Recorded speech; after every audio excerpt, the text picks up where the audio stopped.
Okay. Let's get on with this. Let's get on to Season 3. And the reason so many, at least I think, the biggest reason why so many people remember Season 3 so well. Azati Prime, Damage, The Forgotten. These episodes form a core trilogy around which almost the entire rest of the season revolves.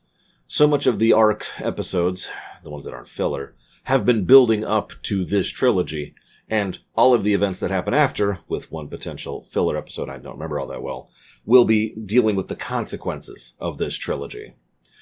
Now, as much as I don't like the core trio thing, the big three that they do in all of Trek, I do have to admit, at the very least, they do something with said big three, and this is the biggest example of that in Enterprise. Each one of these 3 episodes is, well, I don't want to say dedicated to. It's definitely more focused on one of the big 3 characters. Sorry, I've got something weird with my mustache. This one, of course, is Archer. Berman and Braga apparently did some story stuff with this, which doesn't surprise me, given that Braga in particular probably had some of this mapped out for a while, given the build-up thing I already mentioned. And we had to have the Daniels thing, which, whatever. But Manny Koto is the one who actually penned the script. The teleplay, I should be more clear about that. And it kind of shows.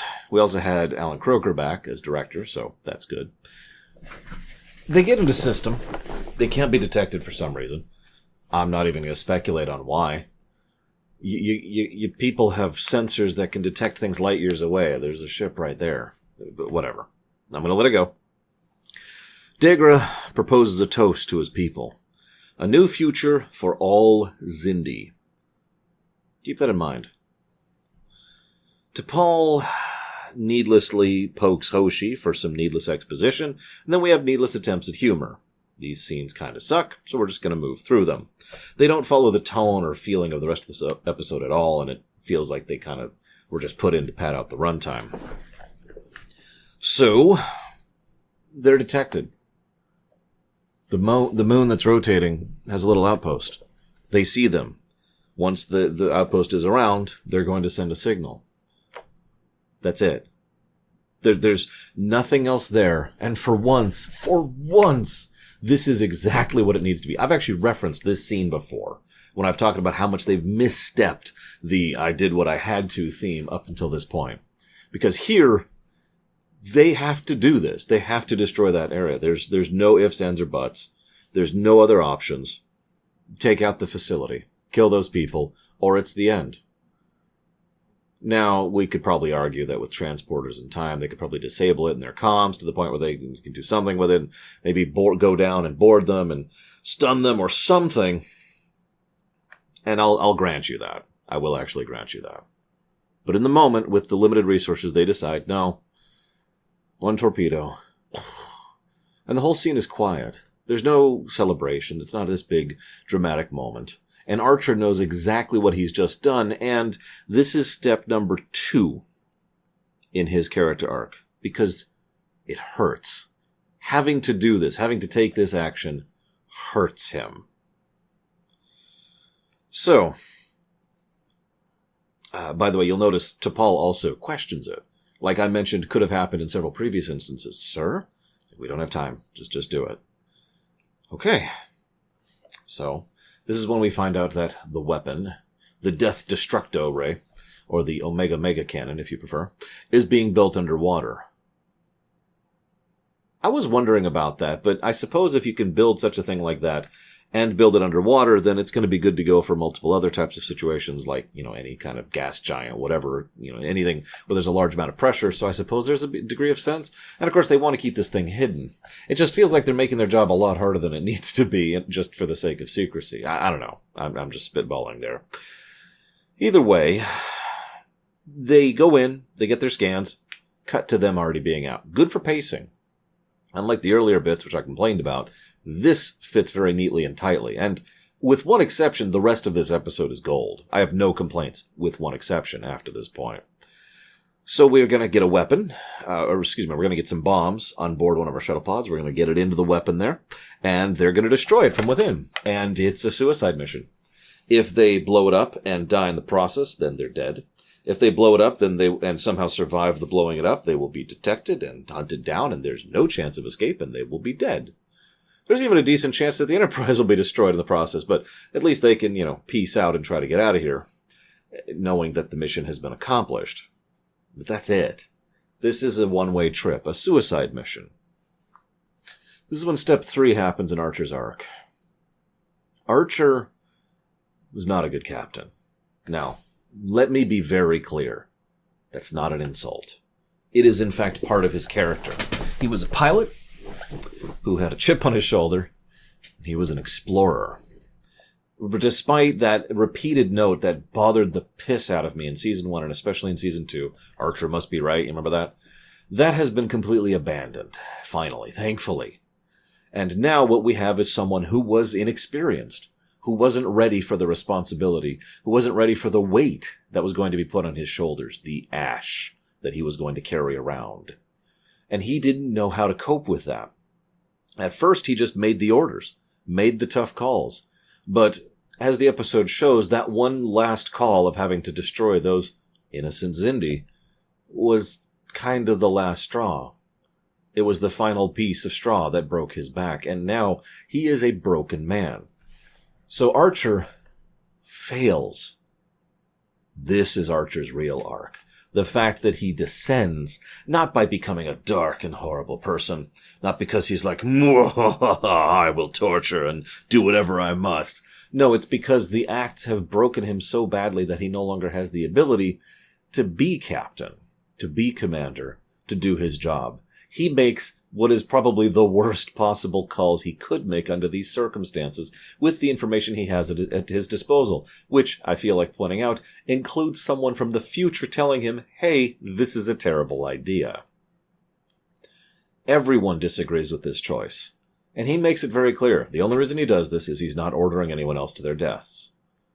Except that's kind of what the job requires, especially under these circumstances. So, that guilt and all of that strains him, and now we get to the other and final misstep of the episode. He's dragged into the future by 400 years. I thought about taking some time and really dissecting how little sense this makes, because in order for this to happen, the time distortion wave that they mentioned earlier must have been traveling really slowly, because it's gotten 400 years in the future. But, except it hasn't.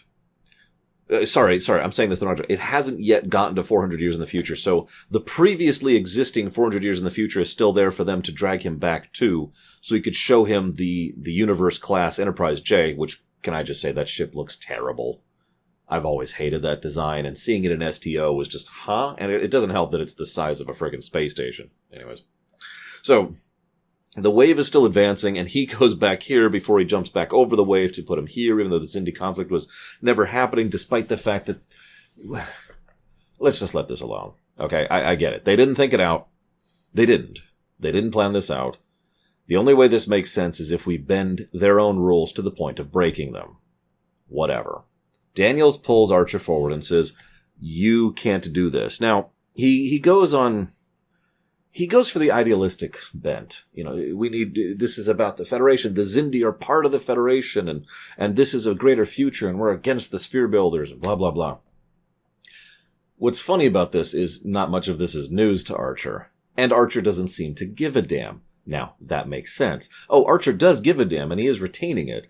The problem is, he is so locked into that mindset of, I must do what I must, and not realizing what he's doing is completely incorrect, that he hasn't really acknowledged or processed any of this yet. So he doesn't really care yet, but he is taking it in. This, also, what's funny about this is Daniels is the only one who brings up the obvious point here. If you destroy the weapon, they'll just make another one. In fact, no one else brings up the other obvious point. If you just destroy the weapon, all you will have done is continued a state of war between your people. A war which you will lose, because the Xindi have superior numbers, if absolutely nothing else, and superior fleets and shipbuilding capability, and the vortex thing they can use to get around, and you're not going to win this fight. Now, this is also kind of one of the cool things about this trilogy, and one of the cool things about this whole setup. They're fighting an enemy that they shouldn't be. Now, sometimes Trek handles this well. and then sometimes Trek handles this badly. And in this case, I think this is actually one of the better examples. They really aren't the enemy of the Xindi. Not really. And that is something that needs to be gotten across. These people need to be given information to make informed choices, rather than acting out of fear and ignorance, which is how they have been kept. Something we'll see next episode. So Daniels gives him the medal, one of the only tidbits of relevance here. This then leads to... for once, there's this nice bit where T'Pol is arguing in the favor of time travel and is kind of grief-stricken. She's not doing super hot either. Her emotions are starting to get a little bit more out of control. We'll talk about that later. And she is not handling any of this. She actually flat out says, I don't want you to die. To be clear, I don't think there's even a scrap of romance here. I think I've made that opinion clear already. But even if there was, it doesn't matter, because the relevant point is T'Pol is now cracking under the strain that Archer is placing upon her by his bad decision. Now, I know what you're going to say. Lore, you keep saying this is the bad decision, but this works out. Yeah, by sheer, dumb, doodah, clueless luck. If it wasn't for very specific circumstances and a backup option that was a long shot on top of a long shot, this would not have worked. What Archer did was not the correct approach. He got lucky. And he happened to have someone from the future to give him some information and actual materials he could use as part of evidence. And then everything else that's led up to this. He still made the incorrect choice, I'm sorry. Anyways, so this then leads to Dahlem. Now, he's been present ever since episode 1, the Xindi, Mr. General Dahlem. And he says, I'll kill them, and I'll hunt them down, and I'll kill their children, and I'll kill their puppies, and I'll kill their little stands and their gingerbread houses. All must be destroyed. I've mentioned before that a few people have accused me of being a little war hockey. For contrast, this is war hockey. This is a war hawk right here. Wow, dude. None of them are all super into this. And Degra is like, this is awful. I don't know how to deal with this. A good number of those people were about to kill our innocents and children's, and the arboreal gentleman, I don't remember his name, forgive me, says it's best not to think about it. It's a hard choice, so we do what we have to.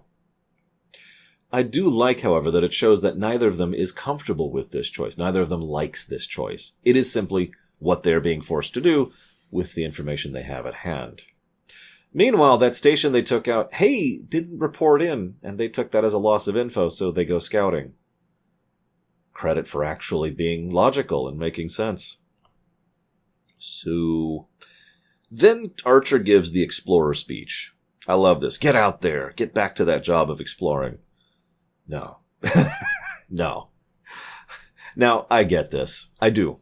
Them going in there and destroying the weapon is one of the only things they can do right now. They are stalling for time. But this is, what they are effectively doing is precipitating a war that they don't really have a good chance of winning. There's no going back to exploration if he gets in there and destroys that weapon. It's just not happening. Either way, Tucker then, notes that T'Pol is not doing well. Tears. And actually walks in. This came close to being a good scene. It's not.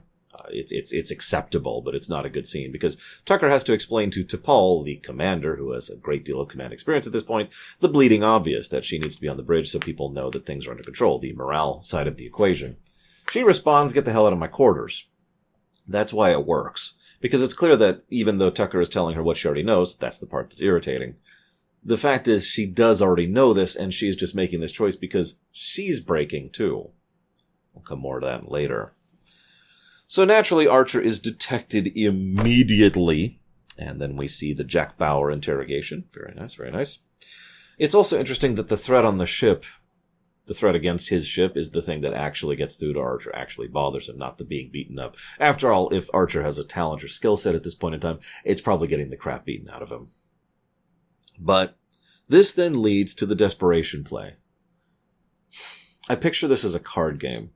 Except it's hard to explain because this would have to be MTG or something because he's only got one card in his hand. He literally only has the one card. He cannot play anything else. He cannot do anything else. And this will not work. It's why he hasn't played it before. But it's all that's left, and he has got nothing to lose at this point. So, he plays that last card. Please contact Degra and tell him the third child thing, which we learned back in Stratagem.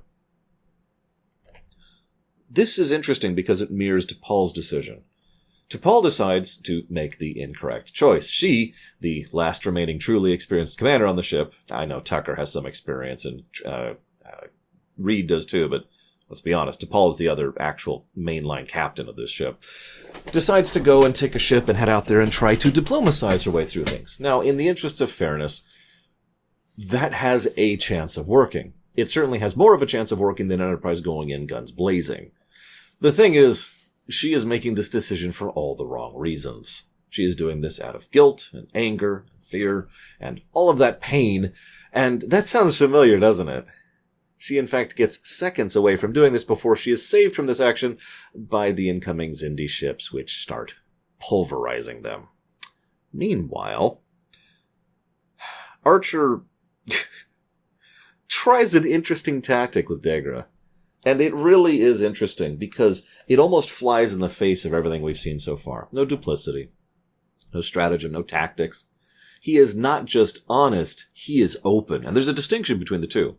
Honesty is not lying and telling the truth.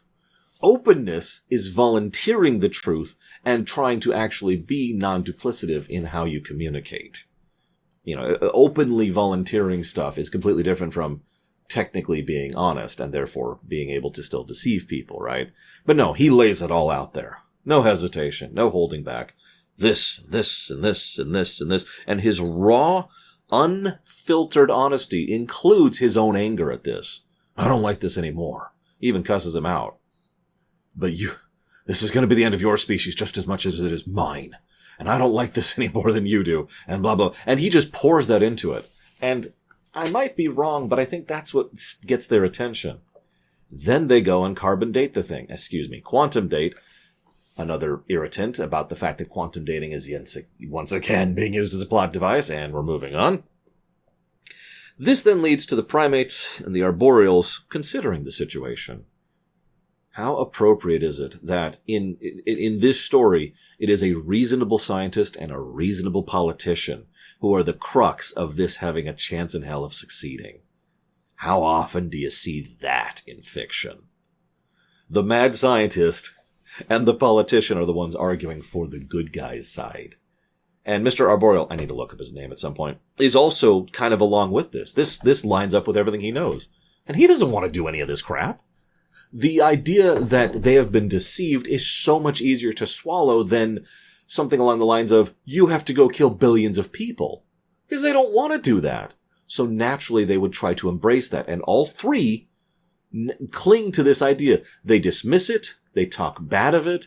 They poke holes in it. They talk about all the ways it's wrong. But at the end of the day, they keep on the course of that being the truth because they want it to be the truth.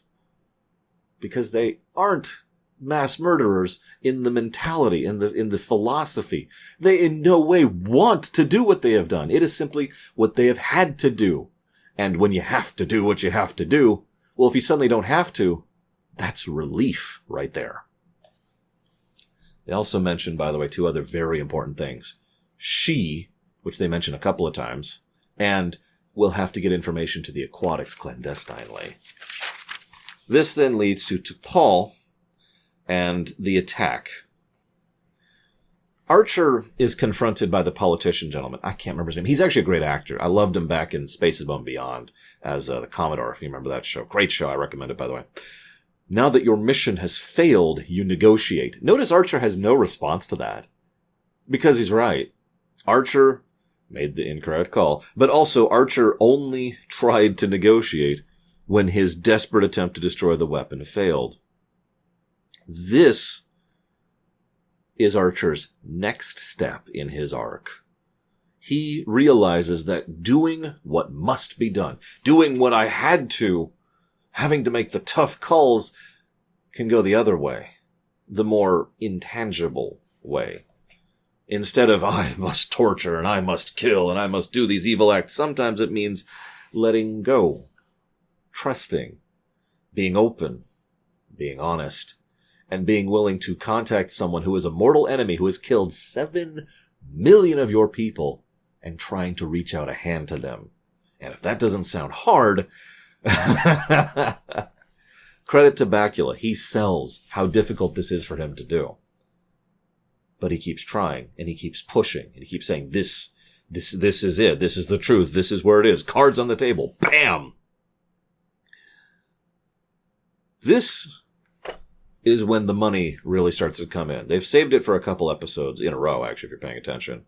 And now they start showing it, and boy, God howdy, they trash the Enterprise sets. Just absolutely smash them. Actually have the ceiling come down on the bridge. Wow. And then the episode ends. Before I cut off, 2 things. First of all, I love how the reptilians help Archer's case. Archer is trying to argue that the reptilians are going behind their backs, and that that they're going to wipe out this thing, and that they have been lied to by the Tutarians, right? And yet they're like, and then the reptilians come in after having gone behind their backs and decided to wipe out things after ignoring their own agreements and deciding that they're not going to follow orders that have been given by the council. Oh, and they actively outright threaten the others. This action, probably more than anything else, is probably one of the big pushing elements, one of the dominoes that really helps to sway those members of the council that Archer is actually legit on this. We'll discuss that next episode.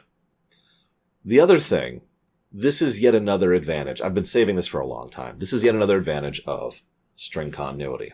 Consequence. In an episode of Voyager could get, and this has happened, Voyager would get absolutely smashed, and then the next episode, it's perfectly fine. Not even mentioned. No reference to the previous episode. No connection whatsoever. You can't do that in string continuity. The next episode follows this one immediately, so they have to acknowledge all that damage. And we know that. And because they've been doing string continuity until now, this is an established point. So for the viewers watching this for the first time, we know this is going to stick. And that gives it so much more impact. I'm sure they're going to survive. They might not. And towards the end of a season's when you kill off a major character, after all, if they're going to do that. And it becomes more of a, how the hell are they going to live through this? Rather than, oh, this is going to be done by the next episode. Good stuff. Very good stuff. Part 1 down. Let's move on to part 2.